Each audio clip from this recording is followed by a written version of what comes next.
अस्सलाम वालेकुम नाज़रीन, प्रोग्राम हार्ट इशू सां गॾु मां आहियां जो मेज़बान इसहाक़ कोलाची। नाज़रीन, पाकिस्तान में हूअं त केतिरा ई मसइला आहिनि, पॉलिटिकल इंस्टेबिलिटी हुजे, एजुकेशन हुजे, हेल्थ हुजे, हूअं त घणा क्राइसिस आहिनि, पर पाकिस्तान जो जेको वॾे में वॾो मसइलो आहे उहो मुआशी मसइलो आहे, मईशत जो मसइलो आहे। मईशत जी बहितरी अचणु पाकिस्तान लाइ हिकु वॾो चैलेंजिंग टास्क बणिजी वियो आहे। हुकूमतूं जेके बि ईंदियूं आहिनि उहे दावा त कंदियूं आहिनि त असीं मईशत के बेहतर कंदासीं ऐं मईशत के बेहतर कयूं भी पिया, पर यकीनन वो रिज़ल्ट नथो मिले।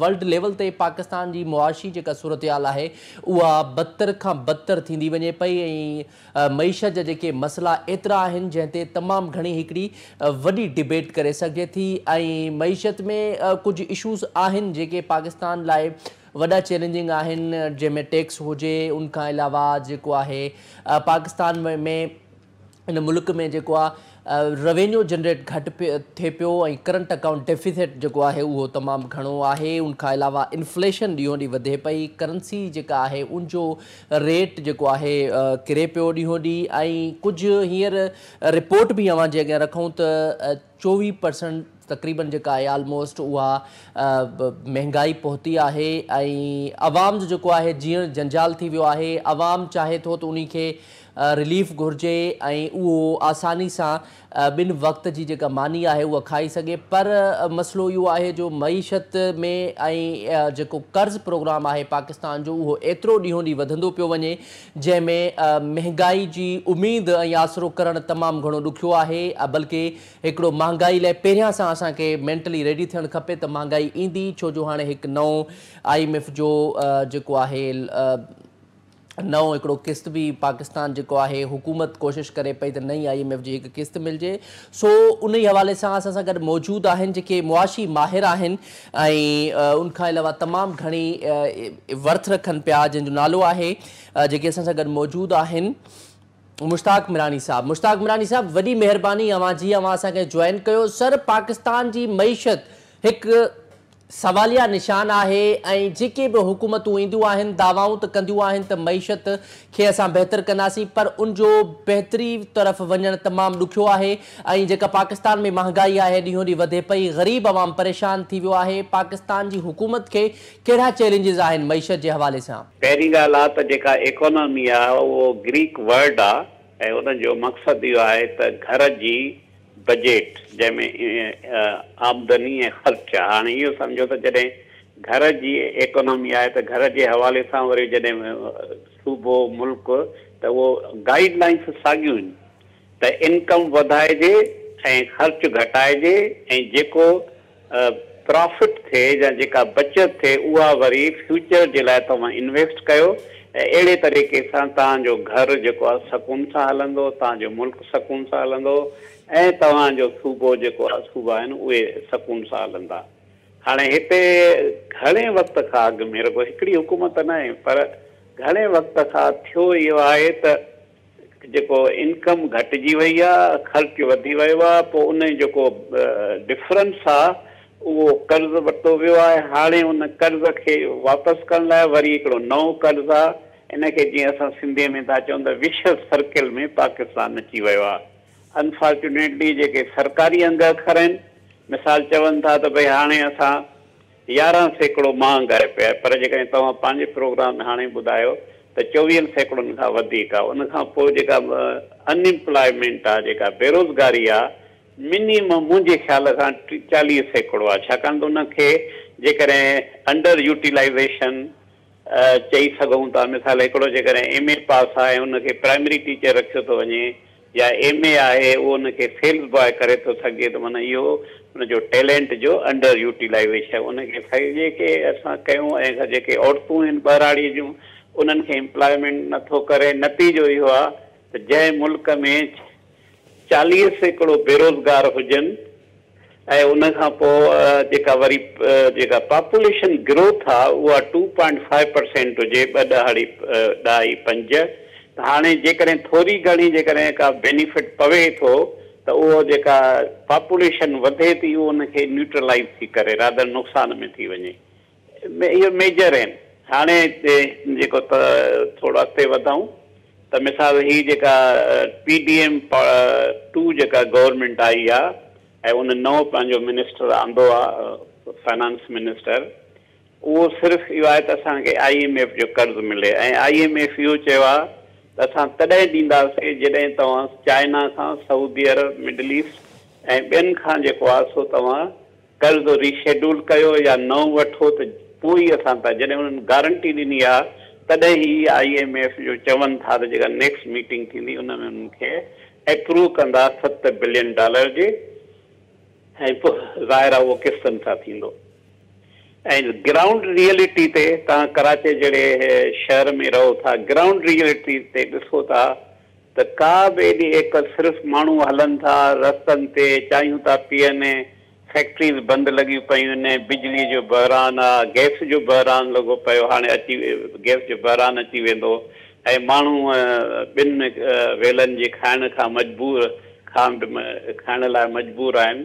त इन सूरत हाल में इहो ई थींदो जेको तव्हां ॿुधायो आहे। ऐं ॿियो तव्हां जीअं ॿुधायो त जेके असांजा दोस्त ईंदा आहिनि टेलीविज़न ते, इकोनॉमी साईं हीअं थियो हीअं थियो, इहो इकोनॉमी का आसमानी जेका साइंस कोन्हे का जो असांखे ख़बर पए त सिर्फ़ु उन्हनि चंद माण्हुनि खे ख़बर आहे पिया की न, असां तव्हां सभु इकोनॉमी में इन्वॉल्व आहियूं, प्रोड्यूस था कयूं, ख़र्च था कयूं, वरी उन खां पोइ असांखे जेका असां इनकम थी मिले। तंहिंजे करे ऐं सभिनी जी तव्हांखे हिकिड़ी ॻाल्हि ॿुधायां, मोर आर लेस जिन बि माण्हू इहे इकोनॉमिक्स सां इंट्रस्ट था रखनि या जेके माहिर, उन्हनि जो जेको इलाज बि साॻियो आहे त मुल्क में छा कान ॿुधो, मुल्क में अमन अमान हुजे, पॉलिटिकल स्टेबिलिटी हुजे, पॉलिसी सुठियूं हुजनि ऐं उन खां पोइ रूल ऑफ लॉ हुजे, मुल्क में रूल ऑफ लॉ हुजे ऐं इन्वेस्टर जो जेको कॉन्फिडेंस आहे या एतमाद आहे उनखे बहाल कयो त ईअं थींदो आहे। प्लस इहो बि तव्हां सां मां ॿुधायां, जेके दोस्त ॿुधनि था पिया या ॾिसंदा, त इकोनॉमी हिकिड़े ॾींहं में कोन थींदी त अॼु जेकॾहिं सभु शयूं कयो त पोइ सुभाणे थींदो, न, उनखे वक़्तु घुरिजे। इकोनॉमिक डेवलपमेंट हिकिड़ो प्रोसेस आहे। हाणे जेकॾहिं इहे पर उनमें कंटिन्यूटी हुजे, इहो वरी तव्हांखे ॿुधायो, इहे जेको मां पाण डिस्कस कयोसीं हाणे, त उनखे कंटिन्यूटी हुजे, रुगो साल न, 2 साल न, घटि में घटि 10 सालनि ताईं जेकॾहिं इहा कंटिन्यूटी हूंदी इन शर्तनि ते त पोइ सम्झो था त मुल्क जी इकोनॉमी बहितर थींदी। पर उन में जेकॾहिं ब्रेक थी लॻे या को सियासी टर्माइल थो अचे त पोइ नतीजनो इकोनॉमी घटि थींदी। हाणे हिन वक़्तु बि ॾिसो न, सॼो मुल्क जेको आहे सियासी तौरु टर्माइल आहे, जेके माण्हू इन्वेस्टर आहिनि उहे पंहिंजो पैसो रखी छॾियो आहिनि त असां अहिड़ी सूरत हाल में कीअं था कयूं। तो तंहिं करे तकलीफ़ ॾाढी थी थिए, जीअं तव्हां पाण ॻाल्हायूं था हिक में, तकलीफ़ ॾाढी थी थिए छो जो उन जो असरु आम ग़रीब माण्हुनि ते थो थिए ऐं उन्हनि खे न रोज़गार आहे, न उन्हनि खे इनकम आहे, न उन्हनि खे बिजली प्रॉपर थी मिले, न गैस थी मिले, न उनखे जेको आहे सो सुठो पाणी थो मिले, उन्हनि जा घर जेके ज़बून आहिनि, सभिनी खे मजबूरी खे त ॾाढी तकलीफ़ थी थिए। बिल्कुलु साईं, अव्हां जी ॻाल्हि बिल्कुलु दुरुस्त आहे। जीअं अव्हां फरमायो त 40% अनएम्प्लॉयमेंट आहे। तव्हां पाण सर ॾिसो त माना मुल्क में जेकॾहिं 40% अनएम्प्लॉयमेंट हुजे ऐं उन जेके नौजवान आहिनि उहे बेरोज़गार हुजनि, उन्हनि जे घर जो गुज़र सफ़र कीअं थिए, सभ खां पहिरियों त इहो मुश्किल आहे। ऐं उन बावजूद बि एॾे हद ताईं महांगाई हुजे, ज़ाहिर सी ॻाल्हि आहे ग़रीब माण्हू जो जीअण त जंजाल हिन मुल्क में थींदो। ग़रीब माण्हू हिन टाइम पिसजी रहियो आहे चकी में, ऐं ग़रीब माण्हू जेको आहे उहो तमामु घणो परेशान आहे। उन्हनि खे परे परे ताईं का उम्मीद नज़र नथी अचे त हिन मुल्क में असांजी का बहितरी थींदी। पर साईं हाणे ॾिसूं त इन्फ्लेशन जेका आहे, महांगाई उहा ॾींहों ॾींहुं वधे पई। उन जे हवाले सां हुकूमत खे कहिड़ा स्टेप्स वठणु खपनि जीअं जेका इन्फ्लेशन आहे उनमें का घटिताई थी सघे, ग़रीब जेको आहे पाकिस्तान जो शहरी उहो 2 वक़्त जी मानी खाई सघे। ॾिसो, इन्फ्लेशन वरी जेको पहिरियों पाण डिस्कस कयोसीं त हिकिड़ो को उन जो पहलू न आहे जेको उन पहलूअ ते असां कयो। मिसाल जे तौरु इनकम ऐं एक्सपेंडिचर, जॾहिं तव्हांजी इनकम घटिजी थी वञे, एक्सपेंडिचर वधी थो वञे, शयुनि जी क़ीमत वधी थी वञे, त नतीजनि तव्हांजे इन्फ्लेशन खे त तव्हां रोके सघो ई नथा न। हिननि पूरी कोशिशि कई त डिमांड साइड खे घटि कजे, माना डिमांड घटि कजे। इन लाइ त जेको पॉलिसी जेको आहे रेट आहे उहो वधाइजे। पहिरियों 22% हुयो, पोइ 20% अंदाज़नि, हाणे उन्हनि फ़ैसिलो कयो त साढा 13%, इहो 17%। उहो ठीकु आहे, आस्ते आस्ते जेकॾहिं पॉलिसी रेट घटाइनि था त इन्वेस्टमेंट वधंदी। पर सिर्फ़ु हिकिड़ो इहो त न आहे न, ॿियूं बि त आहिनि न। मिसाल तव्हां पैदावार वधायो, माण्हुनि जी जेका ज़रूरतूं कहिड़ियूं आहिनि, पहिरियों खाधो आहे। तव्हां जेको आहे एग्रीकल्चर सॼे पाकिस्तान में, ख़ासि करे सिंध ऐं पंजाब में केतिरो उन्हनि जो पोटेंशियल आहे, तव्हां उनखे वधायो। पर अनफॉर्चुनेटली तव्हां इहो कोन था करे सघो। क्राइसिस लॻी पई आहे, जंहिंजे करे जेका तव्हां कंट्रोल ई नथा करे सघो इन्फ्लेशन ते। अच्छा मुश्ताक मिरानी साहब, ॿिए तरफ़ हुकूमत जेका इहा दावा कई आहे त हीउ जेको हाणे असांजो IMF सां लोन स्टैंड बाय एग्रीमेंट जेको थींदो आहे उहो हाणे जेको आहे आख़िरी हूंदो। सर तव्हां छा था सम्झो, इहो वाक़ई में आख़िरी हूंदो या इहो हिकु वठण जी हिकिड़ी ॿी जेका आहे कोशिशि आहे त इन तरीक़े सां आवाम खे मुतमइन कजे?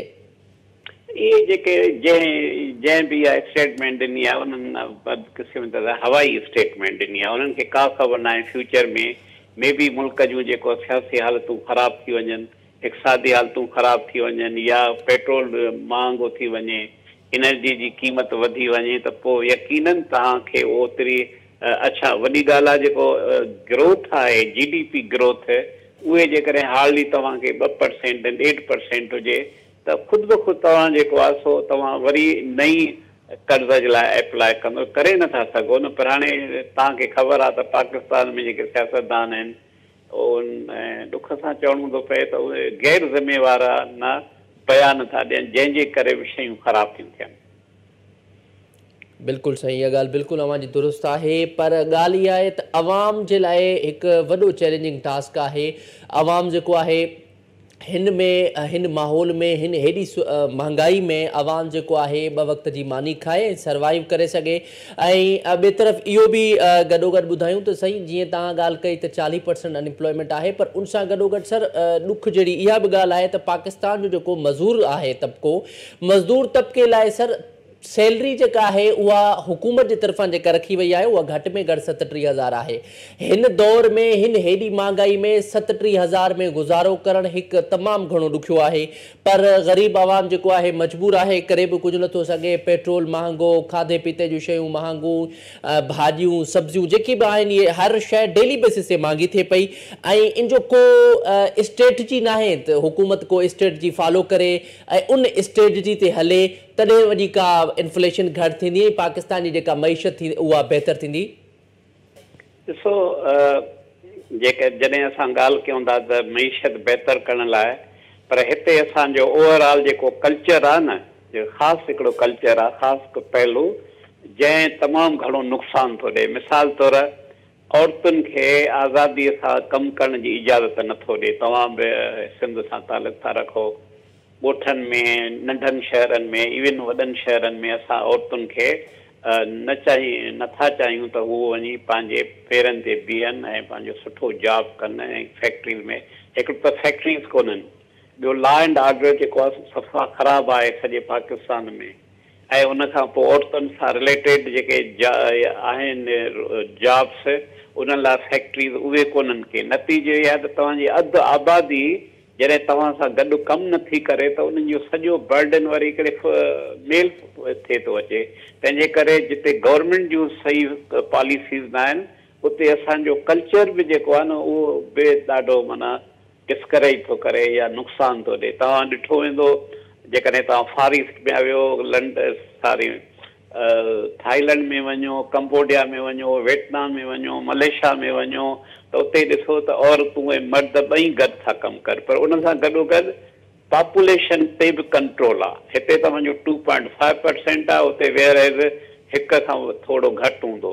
त ॿार घटि ऐं ॿई ज़ाल मुड़ुस कमाइनि, उन खां पोइ जेका उन्हनि जो घर सही थो हले या एटलीस्ट उन्हनि खे मिनिमम तकलीफ़ हूंदी थिए। पर हिते छा थो थिए, इसाक त ॿार बि घणा पैदा थियनि, असां पंहिंजी औरतुनि खे बि कोन छॾियूं त हू इहो नौकरियूं कनि, ऐं सिर्फ़ु हिकिड़ो मर्द आहे, उन में बि लिटरेसी जेका आहे सा जेके अणपढ़ियलनि जो तइदाद 40% खां वधीक आहे, उन्हनि खे मज़दूरीअ खां सवाइ ॿियो कहिड़ो थींदो। उनखां पोइ गवर्नमेंट जी पॉलिसीज़ अहिड़ियूं आहिनि। हाणे हिकिड़ो एग्ज़ाम्पल ॿुधायां, सिंध में शुरूअ खां वठी असांजी as a student of economics इहा त कराचीअ खे छॾे बाक़ी सिंध में तव्हां इंडस्ट्रीज़ लाइ माहौल पैदा कयो त जीअं इन्वेस्टर अची इंडस्ट्री हणनि। पर उते तव्हां ॾिसो था त त सखर खां मथे ऑलमोस्ट जेको आहे जॾहिं सिंध दाड़ेलनि जे कंट्रोल में आहे। इवन नंढा वॾा शहर उते दादागीर भत खेर ऐं डिफरेंट क्राइम्स आहे उते था थियनि।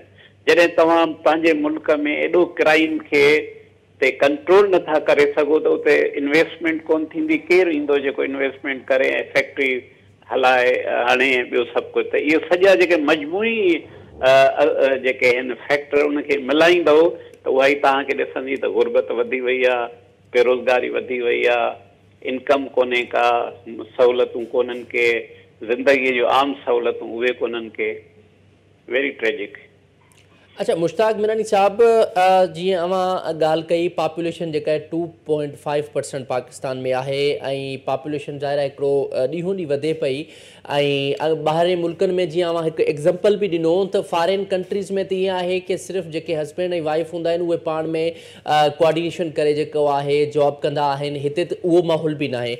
नंबर 2, पॉपुलेशन जे हिसाब सां फॉरेन कंट्रीज़ जेके बि आहिनि उन्हनि खे हिकिड़ी स्ट्रेटजी हूंदी आहे त अहिड़े तरीक़े सां जेको आहे पॉपुलेशन खे वधाइजे, अहिड़े तरीक़े सां फैमिली प्लैनिंग हूंदी आहे। असां वटि हिकु त फैमिली प्लैनिंग जो वॾो फुक़दान आहे, त इन खे कीअं बहितर कजे। ऐं नंबर 2 जेको आहे औरतुनि जी आज़ादी जो बि हिकिड़ो जीअं तव्हां मिसाल ॾिनो, बिल्कुलु दुरुस्त मिसाल आहे।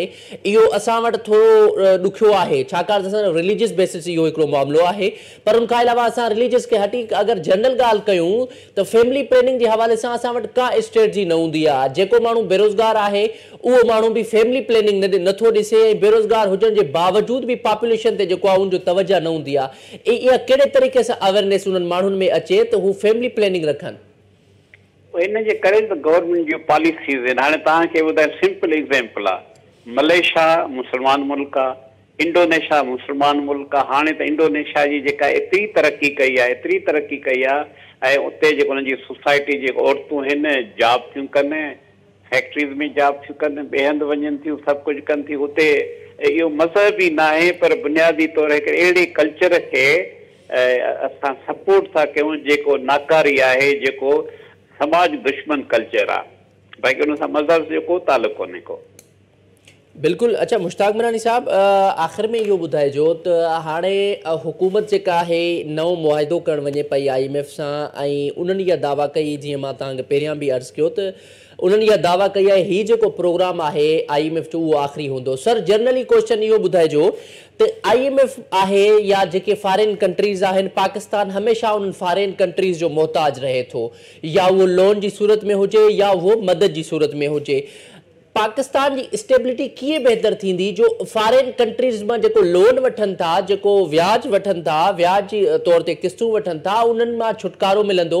छाकाणि त उन्हनि मां छुटकारो मिलंदो त मईशत ऑटोमेटिकली बहितर थियण जी कोशिशि थींदी। ॾिसो न, जे तव्हांजी डिस्कशन मां इहो थो अचे त तव्हां घर जो एग्ज़ाम्पल वठो न। तव्हां मुल्क खे छॾियो, सिंध जो छॾियो, घर में जेकॾहिं असांजी घर जी आमदनी घटि जी हूंदी त ख़र्च त उहे ई थींदा न। खाधो बि तव्हां खाईंदव, कपिड़ो बि हूंदो, इलाज लाइ तव्हांखे पैसनि जी बि ज़रूरत हूंदी। तीअं मुल्क जा हिकिड़े बुनियादी जेके ख़र्च आहिनि उन में जॾहिं तव्हां आमदनी नथा वधायो। ऐं ॿियो काफ़ी दोस्तनि खे इहा ख़बर न आहे त लॉ एंड ऑर्डर अमन अमान जो डायरेक्ट मुआशियात सां तालुक़ु आहे, रूल ऑफ लॉ जो डायरेक्ट मुआशियात सां तालुक़ु आहे, जमहूरियत जो डायरेक्ट मुल्क जे मईशत सां तालुक़ु आहे, ऐं आइनी जेका गवर्नेंस आहे उहो डायरेक्ट जेको आहे मईशत सां तालुक़ु आहे, ऐं जेके ह्यूमन राइट्स उनजो डायरेक्ट मईशत सां तालुक़ु आहे। हिते जॾहिं सभई जेके मां तव्हांखे ॿुधाया उहे उन्हनि जो रेट नेगेटिव में हुजे त पोइ इकोनॉमी कीअं थी बहितर थी सघे। ऐं ॿियो तव्हांखे ॿुधायां, असांखे त इकोनॉमी ईअं न आहे त हिकिड़ो कोई मुल्क अस्यूम कयो तव्हांखे था चवनि त तव्हां प्रेसिडेंट थियो ऐं पोइ तव्हां हुकुम कयो थियो, ईअं थींदो ई न आहे न। जॾहिं सॼे मुल्क जा माण्हुनि खे हिकिड़ो उमेद हुजे ऐं उनखे ॾिसनि था ग्राउंड ते, वॾी ॻाल्हि आहे त ग्राउंड ते छा आहे दैट्स इम्पोर्टेंट। बाक़ी हुकूमत जा जेके वज़ीर आहिनि कहिड़ा बयान ॾींदा, छा कया, ठका इहो आहे जीअं चवंदा आख़िरी जेको आहे त इहे बि ठकाव आहिनि। ठकावनि वारनि बयाननि सां थोरी मुल्क सुधरंदो आहे, इकोनॉमी बहितर थींदी।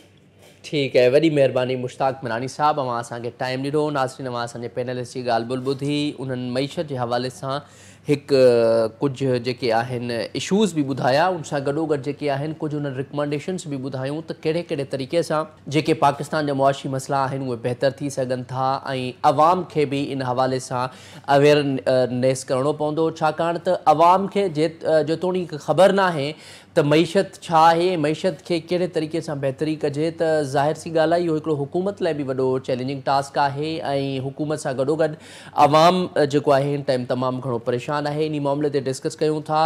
असांखे ॿियो पैनलिस्ट जॉइन कंदो, पर हिते वक़्तु थियो आहे शॉर्ट ब्रेक जो। Stay with us.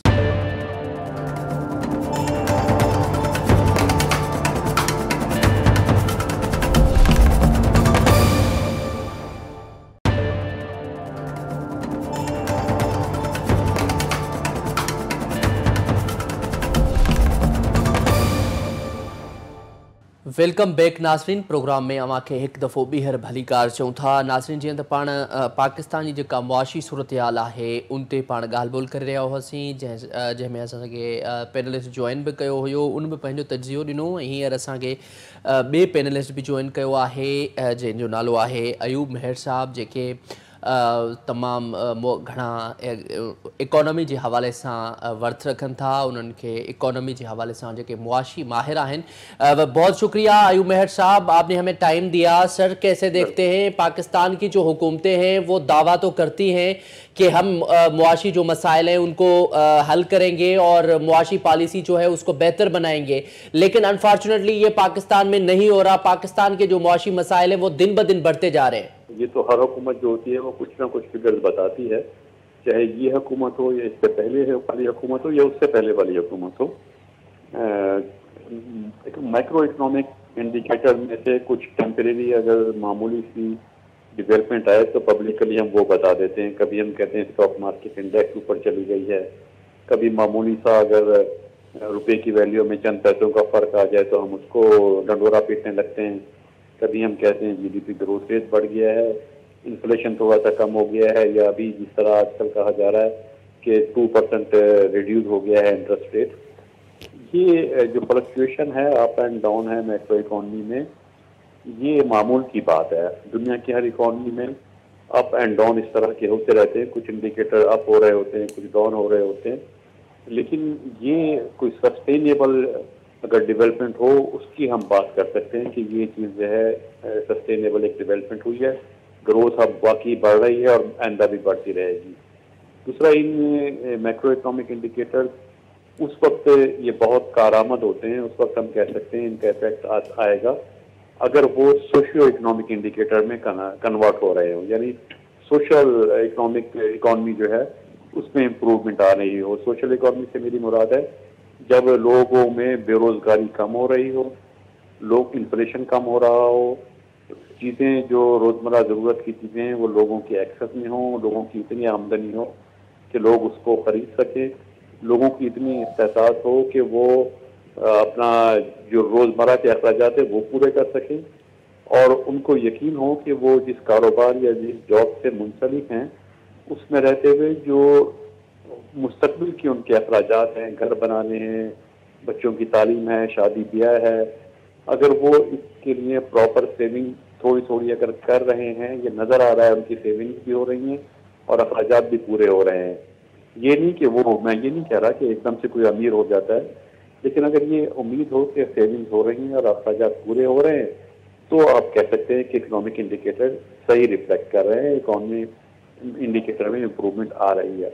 अदरवाइज आप आदाद शुमार में कुछ भी देंगे, स्टैटिस्टिक्स कुछ भी देते रहें, गवर्नमेंट का बयान कुछ भी आता रहे, जब तक सोशल इंडिकेटर्स में वो चीज़ रिफ्लेक्ट नहीं होगी उस वक्त तक कोई भी चीज़ काबिल एतबार नहीं होगी। अच्छा अयूब मेहर साहब, ये भी बताइएगा, अभी हुकूमत जो है वो अभी ख़ास तौर पे अभी एक नई स्टेटमेंट सामने आई है जो कि वज़ीर आज़म शहबाज शरीफ साहब की है। उन्होंने कहा है कि हम जो अभी प्रोग्राम करने जा रहे हैं IMF के साथ, और उसमें जो है ये जो प्रोग्राम होगा स्टेट बाय अरेंजमेंट का, ये आखिरी प्रोग्राम होगा। आप क्या समझते हैं कि ये स्टेटमेंट पे कोई रियलिटी है, या अभी इतने मसाइल हैं इकोनॉमी में, इकोनॉमी को बेहतर करने के लिए तो बहुत अच्छा खासा टाइम चाहिए, लेकिन ये स्टेटमेंट देना कि अभी आखिरी प्रोग्राम होगा, क्या आप समझते हैं वाकई में ऐसा हो सकता है पॉसिबल, अगर उसके लिए कुछ स्टेप्स हों वो उठाए जाएं तो? गुज़िश्ता जो 7 प्रोग्राम है, हर प्रोग्राम के मुताबिक जो भी हुकूमत थी, किसी एक पार्टी की बात नहीं कर रहा, उस हुकूमत का बयान यही था कि ये आखिरी प्रोग्राम है। 1997 से शुरू हुआ था कि हम IMF कशकोल तोड़ रहे हैं, कशकोल तोड़ने की बात आई थी। उसके बाद एक और प्रोग्राम से पहले कहा गया था कर्ज उतारो मुल्क संवारो, फिर ये कहा गया था कि IMF के पास नहीं जाएंगे, खुदकुशी कर लेंगे, फिर ये कहा गया था IMF का पैसा उसके मुंह पे मारेंगे। हर प्रोग्राम जब साइन किया गया है यही कहा गया है कि हम ये आखिरी प्रोग्राम होगा, अब नहीं जाएंगे। ये स्टेटमेंट इतनी मरतबा दी गई कि इस स्टेटमेंट की अब मैं समझता हूँ कोई वैल्यू नहीं रही, इसको अब लोग सीरियस नहीं लेते। सब हुकूमतों ने ये स्टेटमेंट दी, लेकिन वाकई नहीं जाएंगे तब पता लगता है। इस बात का तब पता लगेगा जब हमारे इकोनॉमिक इंडिकेटर ऐसे हो जाएंगे कि हमें जाने की ज़रूरत नहीं रहेगी। जैसे फॉर एग्जांपल, अगर नहीं अब क्यों जा रहे हैं, जा इससे रहे हैं कि हमारा फॉरेन एक्सचेंज रिजर्व कम हो जाता है, हमारा जो करंट अकाउंट बैलेंस है वो इस हद तक कम हो जाता है कि हमने जो लोन पे करने हैं या इंटरेस्ट पे करना है या इंपोर्ट का बिल देना है वो हम पे नहीं कर सकते, और खतरा होता है कि अगर हम पे नहीं करेंगे तो हम खुदा न खास्ता डिफॉल्ट कर जाएंगे। इंटरनेशनल मार्केट में हमारी एलसीज की ऑन नहीं होंगी, एलसीज नहीं खुल सकेंगी और डिफॉल्ट कंट्री अपने हम आ जाएंगे, जिसकी वजह से रोज़मर्रा की अशिया भी हम इम्पोर्ट नहीं कर सकेंगे। बहुत सारी जो ज़रूरत मेडिसन हैं, मशीनरी है, रॉ मटेरियल है, वो हम इम्पोर्ट नहीं कर सकेंगे। डिफॉल्ट के वो कॉन्सिक्वेंसेज होते हैं। उससे बचने के लिए हम IMF के पास जाते हैं। अब उससे बचने के लिए अगर हम क्या कहते हैं IMF के पास ना जाना पड़े तो फिर उस सूरत में हो सकता है कि हम फॉरेन एक्सचेंज के अपने जो रिजर्व हैं वो इस हद तक बिल्ड कर लें। वो बिल्ड करने के दो ही सस्टेनेबल मेथड हैं। या तो हमारी एक्सपोर्ट इतनी बढ़ जाए कि फॉरेन एक्सचेंज हमारे पास इतने आ जाएं कि IMF के पास हमें ये जो $7 बिलियन हैं जो हर साल 2 बिलियन मिलेंगे, उस हर साल $2 बिलियन की हमें ज़रूरत ना रहे, इतने हमारे पास फॉरेन एक्सचेंज रिजर्व हो जाएं एक्सपोर्ट के जरिए। या फिर मुल्क में FDI आ जाए, फॉरेन डायरेक्ट इन्वेस्टमेंट आनी शुरू हो जाए, तो हमें IMF के पास नहीं जाना पड़ेगा। अब अगर हम कहते हैं कि हम आखिरी प्रोग्राम है हमारा, तो ठीक है, फिर आखिरी प्रोग्राम में तो दो में से एक चीज़ नज़र आनी चाहिए, या तो एक्सपोर्ट हमारी उस हिसाब से ग्रो कर रही हो, बढ़ रही हो, या FDI आ रही हो। अगर FDI भी नहीं आ रही और एक्सपोर्ट भी नहीं बढ़ रही और हम कहेंगे अब आखिरी प्रोग्राम है, तो ये तो कोई मीनिंगलेस स्टेटमेंट है। उसके बगैर कैसे आखिरी प्रोग्राम है? पहले आप अपनी एक्सपोर्ट बढ़ाएं या FDI बढ़ाएं, फिर कहें कि आप नहीं जाएंगे, ये बढ़ गई है, पैसे हमारे पास आ गए। अच्छा अयूब साहब, ये तो हुकूमती बातें हो गई, लेकिन अब अवाम का क्या होगा? अब अवाम जो है पाकिस्तान की वो बहुत ज़्यादा परेशान है इस महंगाई में, और उनका जो अवाम जो है वो पेट्रोल हो या जो भी चीज़ें हैं, खाने पीने की अशिया हो, तो अवाम के लिए एक चैलेंजिंग टास्क हो गया है कि 2 वक्त की रोटी खाना। अब अवाम इतने परेशान है पाकिस्तान की कि वो मुआशी तौर पे परेशान है, लेकिन उसका असर जो है वो मेंटली तौर पे पड़ गया है। आप देख सकते हैं कि आजकल जिससे भी आपकी बातचीत होती होगी तो जाहिर है वो जहनी तौर पे परेशान होगा। वो उसका हल यही है कि मुआशी हालात बेहतर हो। अगर एक बंदे के घर के हालात मुआशी बेहतर नहीं है तो वो ऑटोमेटिकली जो है वो इम्पैक्ट पड़ेगा। लेकिन अभी जो सर 24% जो महंगाई है उससे भी बढ़कर महंगाई है, लेकिन इस महंगाई पे कैसे काबू पाया जा सके, जैसे अवाम सुकून की सांस ले सके, अवाम 2 वक्त का खाना खा सके? देखिए, बिल्कुल इसमें तो कोई मैं इख्तलाफ नहीं कर सकता इस बात से कि अगर इक़्तिसादी हालात ख़राब हो, मुआशी हालात इंडिविजुअल लेवल पे ख़राब हो, तो उससे फिर सोशल इम्पैक्ट आते हैं, उसके सोशल कॉन्सिक्वेंसेस होते हैं, क्राइम्स भी बढ़ते हैं। आप देखें कि पाकिस्तान में गुज़िश्ता 2 डिकेड में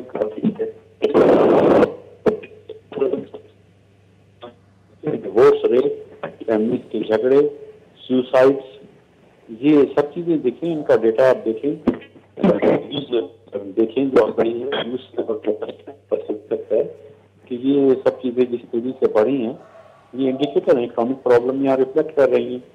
इकोनॉमिक प्रॉब्लम जब रिफ्लेक्ट कर रही है तो उसके जो मैकेनिज्म होता है, जो इकोनॉमिक पॉलिसी होती है, देखिए उसमें 2 स्टेजेस होती है।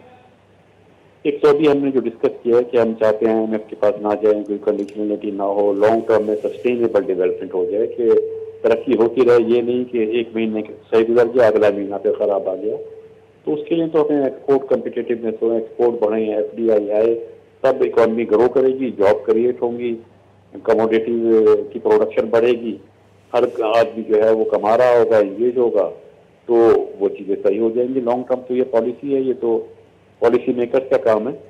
लेकिन शॉर्ट टर्म में ये किया जाता है कि फौरी तौर पर क्योंकि ये चीज़ें अचीव नहीं हो सकती, मॉनेटरी पॉलिसी हो, फिस्कल पॉलिसी हो, उसके असरात फौरी तौर पे नहीं आते, तो शॉर्ट टर्म में फिर ये हल निकाला जाता है कि मुख्तलिफ किस्म के जो वेलफेयर स्कीम है, वेलफेयर फंड हैं, या स्टैम्पर्स की पेमेंट्स है, जैसे बेनजीर इनकम सपोर्ट प्रोग्राम है, ज़कात डिस्ट्रीब्यूशन है, ज़कात के फंड्स हैं, या जो नीडी पर्सन है उनके एजुकेशन के अखराजात हैं, ये चीज़ें जो होती हैं, इस किस्म के फंड या इस तरह की जो चीज़ें होती हैं स्कीम्स, वो शॉर्ट टर्म में इमीडिएटली हल प्रोवाइड करती हैं, ताकि जो पॉवर्टी के या बेरोजगारी के जो नेगेटिव इम्पैक्ट होते हैं, क्राइम्स जिसकी वजह से बढ़ते हैं, सोशल अनरेस्ट बढ़ता है, वो सोशल अनरेस्ट और क्राइम ना बढ़ें, तो ये इस तरह की short term step and payment की स्कीम निकाली जाती हैं। और वो चीज़ें गुर्बत को कम नहीं करती है स्कीम, ये चीज़ें गुर्बत के जो असरात होते हैं, बुरे असरात, उनको कंट्रोल कर देती हैं। ठीक है, बहुत शुक्रिया अयूब मेहर साहब, आपने हमें टाइम दिया सर। और नाज़रीन, असांजे पैनलिस्ट जी ॻाल्हि ॿोल ॿुधी, यकीनन उन्हनि जेके ॻाल्हियूं कयूं बिल्कुलु हक़ीक़त ते मबनी आहिनि। उन्हनि जो चवणु आहे त जेसि ताईं जेको आहे इकॉनमी बहितर न थींदी, तेसि ताईं इहे सोशल प्रॉब्लम्स जेके आहिनि उहे क्रिएट थींदा, उन सां गॾोगॾु क्राइम जो जेको रेशो आहे उहो बि वधंदो, सुसाइड वधंदा। सो अहिड़े तरीक़े सां पाकिस्तान खे जेके हुकूमत आहे उनखे घुरिजे पॉलिसी बहितर कजे, ऐं इकॉनमी पॉलिसी बहितर हूंदी त इकॉनमी ग्रो कंदी, ऐं ख़ासि तौर ते एक्सपोर्ट ते घण में घणो फोकस करणु घुरिजे, तॾहिं वञी जेको आहे मुआशी हालात बहितर थींदा।